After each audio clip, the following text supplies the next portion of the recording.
With great pride and appreciation for this lady, I'd like to introduce our guest speaker this evening, Lieutenant Colonel Angelica Angel Pilato, United States Air Force retired, PhD.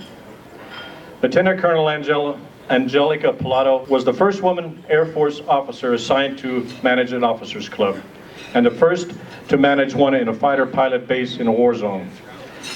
She has served for more than 5.5 years on active duty with assignments in the United States, Europe, Southeast Asia, and after active duty, Angel returned to civilian life and transitioned to the Air Force Reserves as a training specialist, where she retired as a lieutenant colonel. She has completed her memoir, Angel's Truck Stop, A Woman's Love, Laughter, and Loss During the Vietnam War, which highlights the conflicts, choices, and challenges she faced in her trailblazing position. Ladies and gentlemen, with great pride, I present Angel. A love affair with the F-4 family.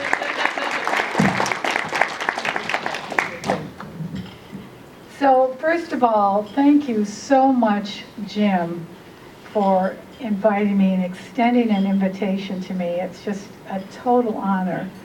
And I think we want to give a hand to Jim and Helen, because they are a team to be reckoned with. So please give them a thank you.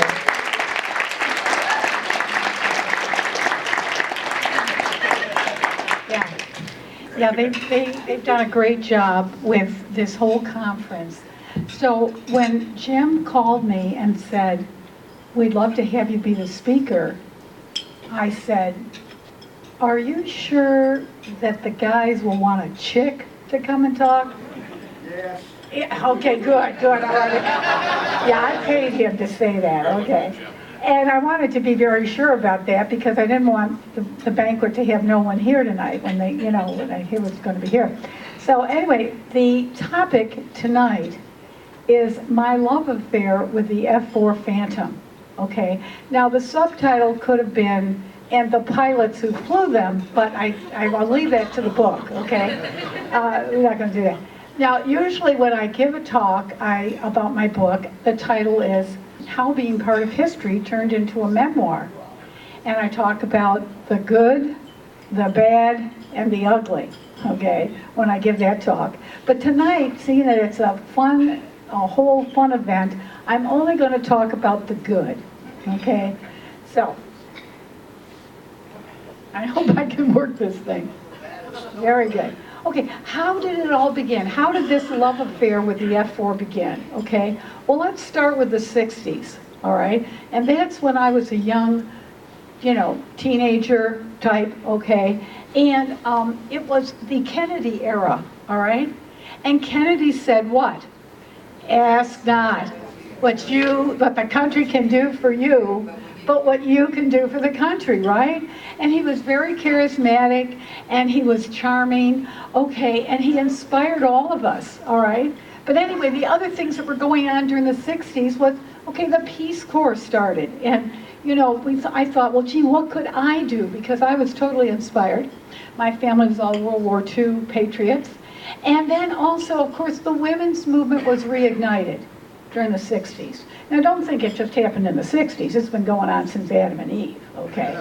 And, women were burning their bras, and I was just trying to find one that fit. And, okay, and then of course, we had other things going on in the 60s. All right, we had sex, drugs, and rock and roll, and I'm not going to tell you what two I had covered, okay? And so the other thing was the Gulf of Tonkin incident. Okay, we all know what happened at the Gulf of Tonkin incident when we had a suspected torpedo of one of our ships, and that gave, of course, President Johnson carte blanche to start the bombing in North Vietnam, and 500,000 troops were then in Vietnam. Where was I during all of this? Okay, well, I had graduated from the Rochester Institute of Technology and Food Management. That was going to be a nice little career for a girl, okay? Because the only thing I could be at that time was a nun, a nurse, couldn't pass chemistry, okay? And then I could also be what? A teacher. So the food management thing was something that maybe a nice little gal could do, all right? Well, it was 1967 and I was at Michigan State University and my car was under 8 feet of snow. And I didn't like the snow in Rochester, okay? It was the same snow in Michigan, okay? And I didn't like it there. And I said, excuse me, now is the time for me to do something different. And maybe this is the time for me to do something for my country. So I decided to check out the Navy. That's okay. I was waiting for one Navy person to speak up. Okay. All right. Anyway, so I go over to the Navy and I say, look, what have you got for someone who has a food management degree and, you know, and I want to be able to continue my career. And he said, well, we don't have anything. He said, you're going to have to learn how to swim. I said, learn how to swim? I'm deathly afraid of the water. And I said, am I going to have to go on one of those ships? Oh no, we don't let the women on the ships. And I said, well, what do I need to learn how to swim for? But, you know, the logic of that defied me. But anyway, then he said he was going to send me to officer training school in Rhode Island. And it was snowing there. So I said, no, this is not for me, okay? Plus the swimming thing just freaked me out. So I went over to the Air Force office. And the recruiter was so sweet, he said, come on in. We've got jobs for all our gals. Because I started asking him, well, you know, I'm a food management major. Well, went through that whole thing. And he said, I said, do you think I could maybe run one of those officers clubs? Oh yeah, he said, we let our ladies do everything.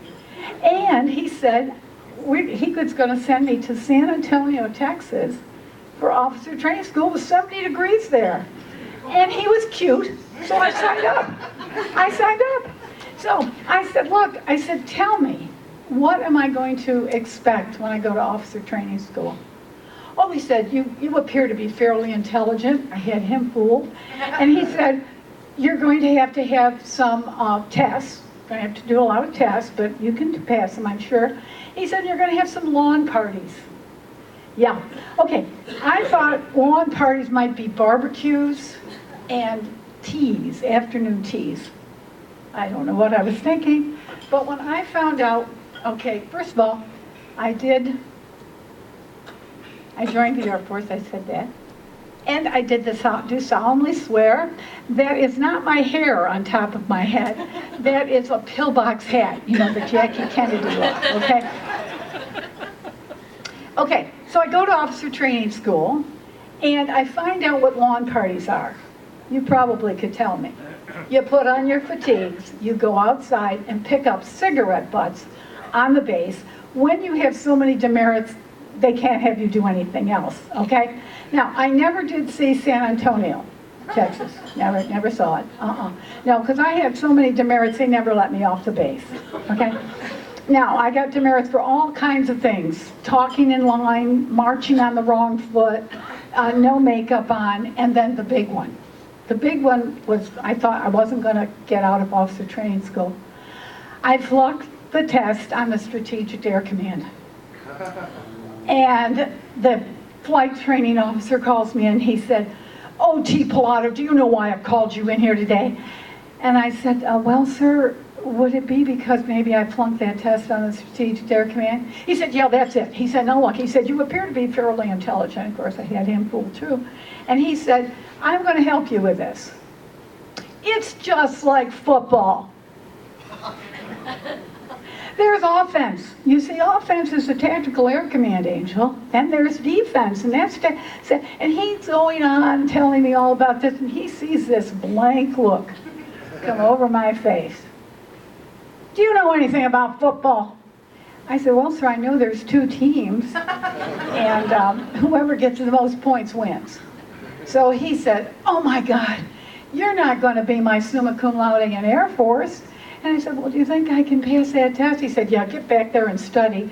Well, thank God, all right, that I studied and I passed, okay? And there was 11 women in a class of 600 and 8 of us passed. Okay, you're supposed to clap now. Okay. Even with all that, just all those demerits, I still got out. Okay. Now, on graduation day, this is when it all started, okay? We're on the parade field, and the hats go up in the air, and screaming F-4s fly over. Yay!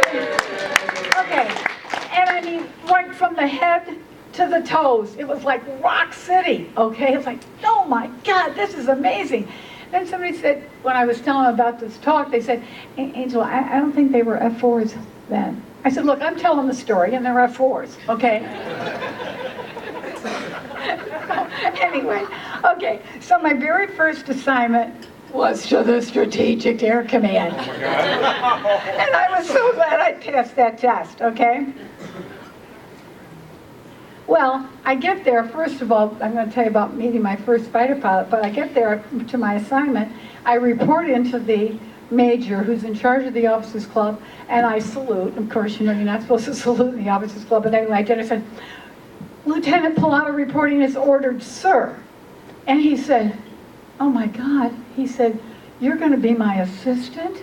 He said, they said they were sending me assistant, but they didn't say it was going to be a girl.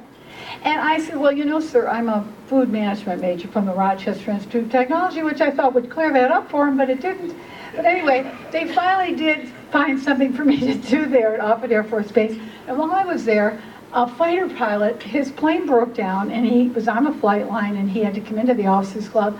I met him, and he was, you know, the epitome of what I would come to find out was a fighter pilot, and he wanted me to come out and see his airplane. And I think that was kind of synonymous to, would you like to see my etchings? But anyway, I said, oh, sure, I'd love to see your airplane. Okay. Well, it was an F-100, okay?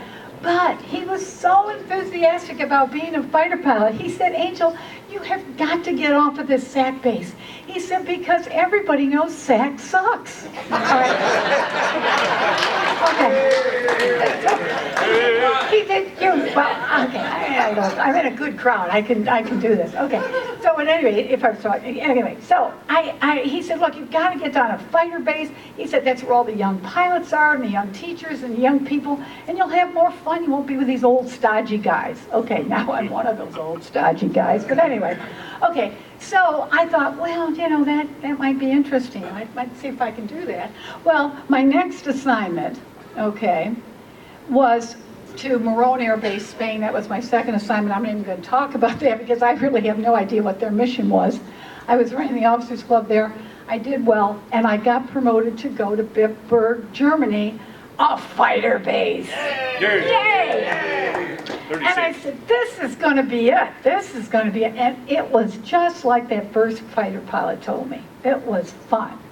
If you weren't having a party at the officers club, they were having a party off base, okay? And it was fun. And they didn't have any problem with a woman being a club officer. In fact, the commander said when I got there, we're so glad you were here. And I said, well, he must have found out that I was a food management major from the Rochester Institute of Technology. Anyway, of course I met him in the bar, and I thought, well, maybe he was drinking. Anyway, while I was at Bitburg, okay, things were going well, and a lot of the pilots, okay, had been from Southeast Asia, and I learned all about that. But while I was there, okay, they were always flying those F-4s, and I loved the sound of them. I was at the BOQ, the revetments were right outside my window. I could hear them revving up those engines at 3 o'clock in the morning, and it didn't matter, I loved it, okay? And plus the pilots, the entire base was camouflage, okay? Except I had decided to put a red canopy as an entryway to the officers club, so when they flew over they could see the officers club, okay? And they'd come in and they'd fly down real low, you know, put in the afterburner right over the officers club, and then they'd come into the bar and, you know, they'd kind of say, hey, did you hear us flying today? I'd say, oh, were you flying? Yeah. So you know, they were always showing off, and I just had to kind of I had to bust them a little bit. Anyway, so while I was there, the commander had just passed a huge IG inspection a stand-of-valve inspection, and he had just found out that he had made a 1-star. So it was a good time. He was at the officers club, okay, he was celebrating, everybody was congratulating him, and I said, "Sir, how about a ride in the F-4? He takes one look at me and says, "Why do you want to do that?" And I thought, what a question. Why do you want to fly that plane? Because it's exciting, it's adventuresome, it's thrilling. If those guys can do it, I want to do it, okay? Well, he was a little bit reluctant to let me do this, all right? But he says, "Okay, I'm going to give you a challenge." He said, "If your officers club can make 3% year-to-date on the financial statement, I'll give you a ride." Huh. He figured, she can't do that. And let me tell you, as many of you know, the officers club hardly ever made their financial statement because there wasn't enough members. The NCL club was always making their profit because they had lots more members. But I did it. I made that 3%. And when I did, okay, gee, I got to get this thing over here. And when I did, I sent the financial statement up to him and I said, "Sir, how about my ride?" I circled it 3%. "How about my ride in the F-4? Oh my gosh. He sends the paper back down to my boss, base commander, and said, "She wants the ride." And my boss says, "You promised." And then he said, "Well, she hasn't gone through the altitude chamber." He thought he would stop me. Ha ha. Here's my altitude chamber card. I still have it. And this is now March of 71, and this thing expired in a few months, June 71, so I was right on there. I said, "I've got my altitude card. I did that at Offutt Air Force Base." Well, you have to go through egress procedure. Okay, so they had that at Bitburg, so they sent me over to do the thing in case the plane, crashes, and I've got to pull that thing and jump out and whatever. And of course they had me scared to death. But I wasn't letting them know that I was scared to death because I was going to have this ride, okay, no matter what. Well, I win my ride, and I'm going to go with the 22nd Fighter Squadron. 2-2. Were you the crew chief with the 2-2? I was in the 2-2. All right, I love it. They were a good group. Okay, now, here's what I find out. I find out that those boys are betting against me, that I'm going to throw up in that airplane. Okay? Okay. As soon as I find that out, I say, I'm not going to throw up in that airplane, so I didn't eat for a day and a half. Okay, that's it. I'm not going to do it. All right, so anyway, I didn't eat for a day and a half. And they get me all suited up. And that's me in another body. I gotta tell everybody. Okay, and they gave me, they got me a G-suit. One of the guys let me borrow his flight suit, and it was, I was getting really excited about the whole thing. And they even had a nice little hat for me with my name on it. I was so thrilled. And you're supposed to say, oh yeah. Yeah, okay, good. You're catching on. You're really good. Okay. So then the lead pilot, Captain McGregor, gives me the brief, where we're flying over the area, and about an hour flight, that's it. And so he tells me, oh, that's great. And we're ready to go, and I'm ready to go. Well, just when I'm about ready to go out to the airplane, I say, I have to go to the bathroom. So that brought down, just like you did right here, the entire squadron is now laughing at me, okay? And they said, that's why we don't let the girls fly. And I said, well, I always wish I had one of those appendages, and that would have helped out. But at any rate, they had to take off the G-suit, and then they had to take me over to the men's room and put a guard on the door, because of course there was no women's room in the squadron. And then I came back out, had to get me all dressed up again. Okay, fine. All right, so then they're getting me shaped up here and getting me tightened up to get into the airplane. And Captain Miller there is going to be the pilot of my ship, and I'm getting ready to go, and I'm excited, of course. Now, the guy who's putting me in is now doing more psychological warfare on me. He's putting the barf bag right up in front, and he says, you might need this. And I said, I don't think so. Of course, I was scared to death, but I wasn't going to let them know that because I'm going to out-macho the macho, okay? But anyway, I get in, and we're ready to take off, okay? We're clear to take off. And it was thrilling. I mean, you know this. I'm not telling you anything you don't know, but for me, the little support puke, I mean, this is terrific, all right? So we take off, we fly around, and the pilot lets me take a hold of the stick. He said, you want to fly it? I said, oh my God, oh yeah, right. And he lets me do an aileron roll, and I'm flying upside down, and I don't even know it, okay? I mean, you don't know you're upside down, right? And when you're in those planes. At any rate, it was fun, and we're ready to come down. We're ready to come back down, and he says to me, do you want to go around one more time? Now, I'm hot, I'm sweaty, I'm hungry, I'm thirsty, okay? But all of this is going through my head, but it didn't matter because I said, this is the only time I'm ever going to have a ride in this F-4, and so I said, yes. I want to go around one more time, but by that time, of course, I mean, a few seconds, he was already right over that runway, and then he goes, okay, boom. And that's when I almost lost whatever I had in my stomach, okay? That G-suit inflated, and I went, ooh, and he says through the radio, are you okay back there? Yes, yes I am, yes I am. But anyway, so we landed, it was great, it was just great. And you didn't throw up. I didn't throw it. Well, no, I'm ready here. Okay, here's the welcoming committee. A bunch of the wives are there want to make sure that they won their bet because they were betting for me that I did not throw up. And you can't see it there, but I'm waving the sick bag in the back seat there. Okay. And this looks like I'm having an out of body experience, but the pilots always said that flying was better than sex, so that's probably maybe, I don't know. I didn't experience that. So I came down and I wanted to hug my pilot who took me for this wonderful ride, Colonel Miller, and just then, Zippo. They douse me with this water, and I'm thinking, oh my God, I have my contact lenses on, I think I'm going to lose them. And there I am. So, hey guys, give me a break.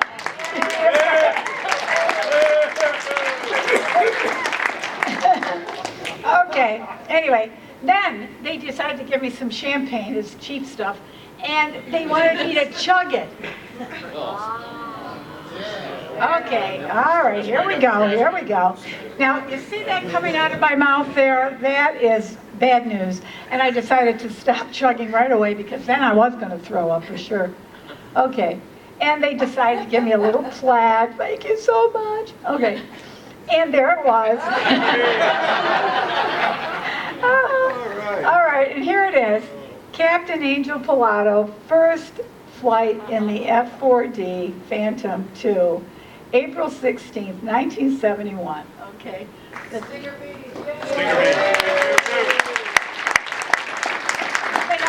They also gave me a nice little bracelet right here that has F-4 on it, and they were so sweet. They really did. I had a great time. Okay, now, what happened to these two planes? I figured I'm coming down here to David Monson, and maybe I'll find these two planes.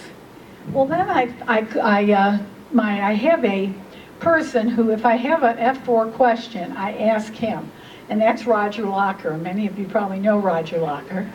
And I email Roger Locker and I said, Roger, is there any way that we can find out what happened to these planes? And he tells me that there's somebody on the internet that keeps track of all this. I don't know how they do this. Anyway, so 509, here's what happened to 509, okay? Boneyard, scrap metal, and he says, look, Angel, here's what you tell them. You tell them it either went into becoming another airplane or it went into cans of Coors. Okay, so I said, Roger, I'm going with a can of Coors, okay? And 514, okay, that went to the Korean Air Force. That's the last we heard about that. Wow. South Korea, of course. Yeah, okay, all right.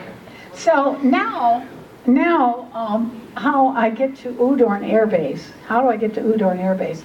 Well, the pilots, as I mentioned, from Bitburg, when they completed their assignment in Southeast Asia, they got a good assignment to go to Europe. Of course, they probably much rather have gone somewhere else because all they did in Europe was sit alert, poor guys.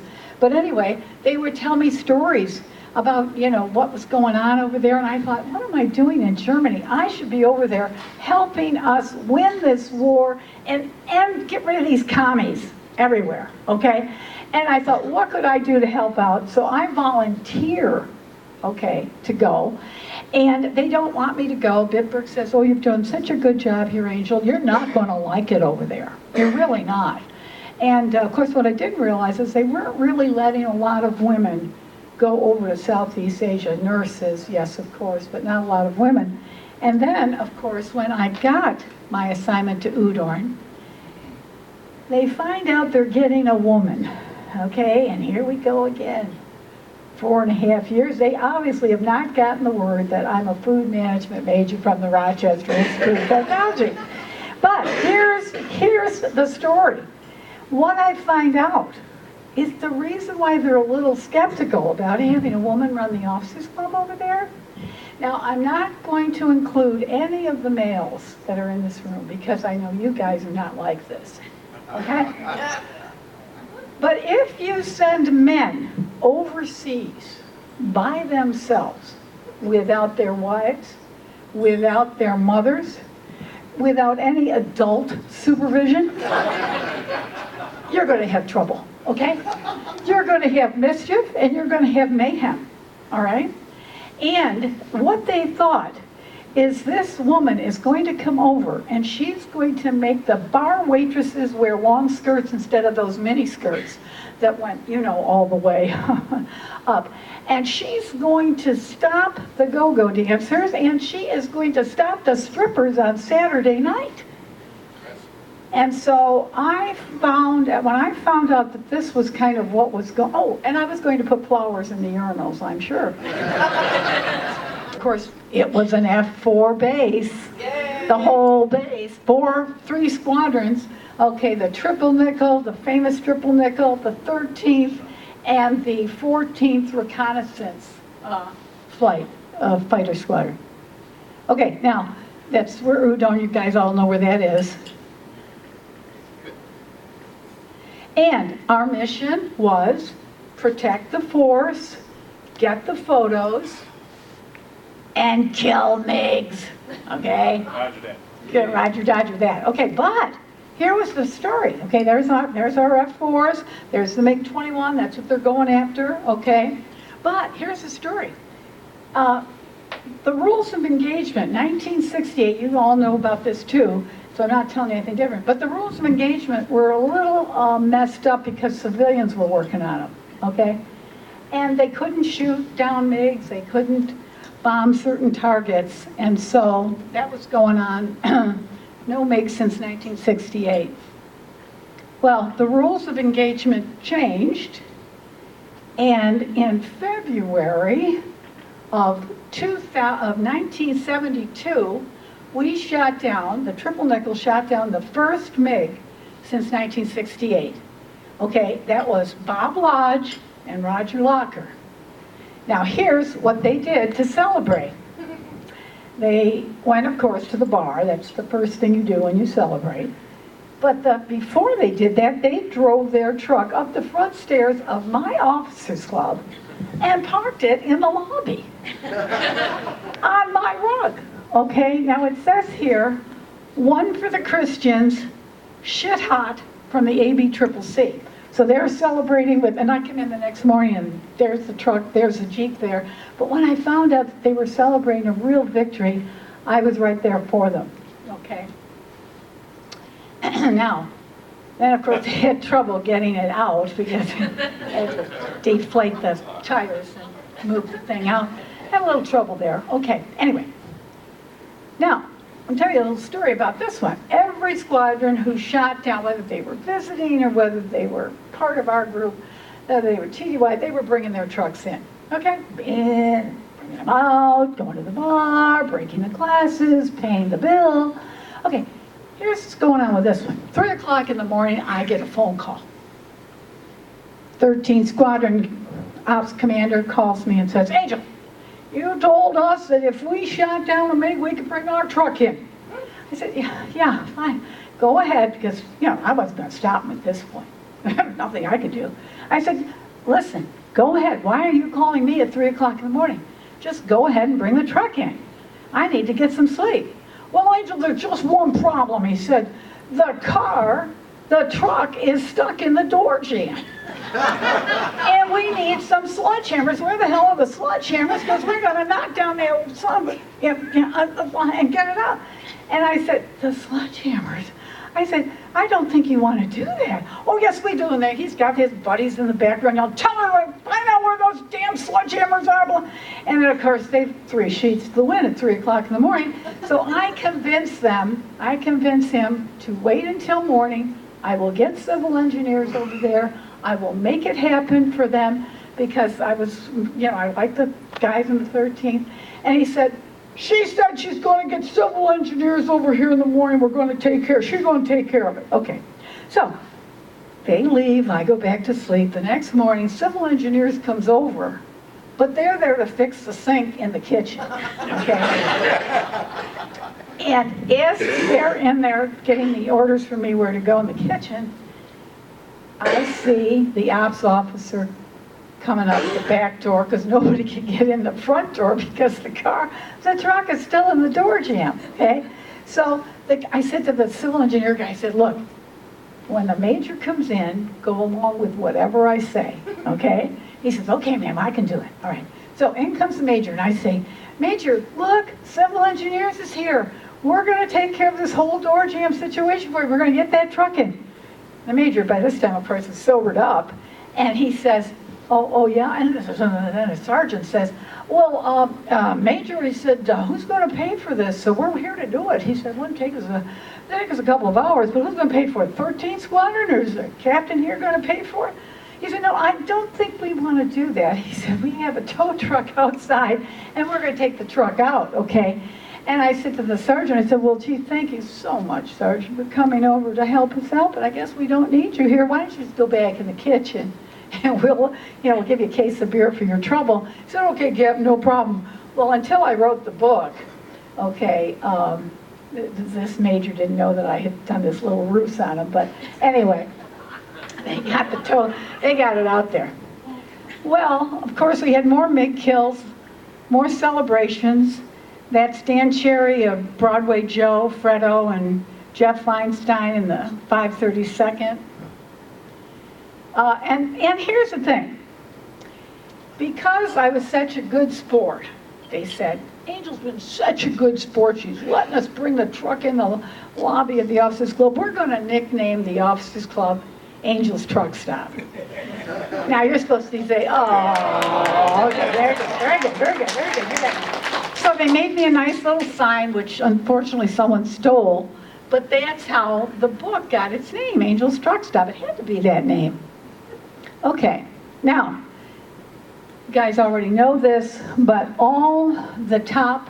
there was 5 aces during the Vietnam War, and 3 of them were at my officers club celebrating, okay? Chuck de Bellevue from the Triple Nickel, Jeff Feinstein, okay, and Steve Ritchie. The other 2 was Robin Olds, of course, who'd been, what did I say? Well, I'm going to get to him. He was a Navy guy. And Robin Olds. Okay. Duke Cunningham, yes, from the Navy. Okay. You're not allowed to say his name. No. He's a felon. What? No. All right, never mind. You guys finish the story later. Okay. Anyway, there's Chuck de Bellevue and Steve Ritchie. You've all seen that picture. And there's Jeff Feinstein there on the, what is it, you're right, yes, okay, me in the middle. We're celebrating. And these are the guy in the middle shaking hands, the guy with the hat is John Madden. He's another McKiller, and in the corner is Chuck de Bellevue. And sorry to say that 5 of the guys in that picture were killed shortly after that picture was taken. Now, when they weren't driving their truck in the club, okay, they were having Saudi parties. Those were hail and farewell parties. And that ice carving right there, that's an F-4. All right, and I taught the chefs how to do an ice carving and do an ice, do the F-4. You're supposed to say, wow. Oh yeah, very good, good. And if you want to know how to get a 20-pound, 30-pound ice carving on a stem and have it stay there, you have to read the book. Okay, now, they were rocking and rolling when they weren't shooting down MiGs. There's the go-go dancer. She has her clothes on, which is good. Okay, and now, this is something we learned from the Navy. Okay, this is the 14th Squadron, and you probably know some of these guys, Jim. Very good. All right, now, when they would finish their last flight, of course, we would toast them and bring them out champagne with really cold duck.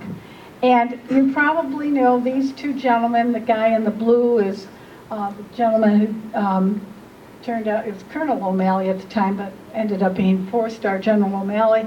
And the one next to him is 4-star General Gabriel, okay? And of course, nobody missed the dunking in the green slime, okay? And then of course, when they was the last flight, we'd send out the cute Thai gals to give them a little kiss goodbye. And before I kind of throw a little kiss to all of you and say goodbye, I'm going to say this. Falling in love can hit you like a thunderbolt. Once you've fallen in love with the fabulous Phantom, your heart is forever will remain true.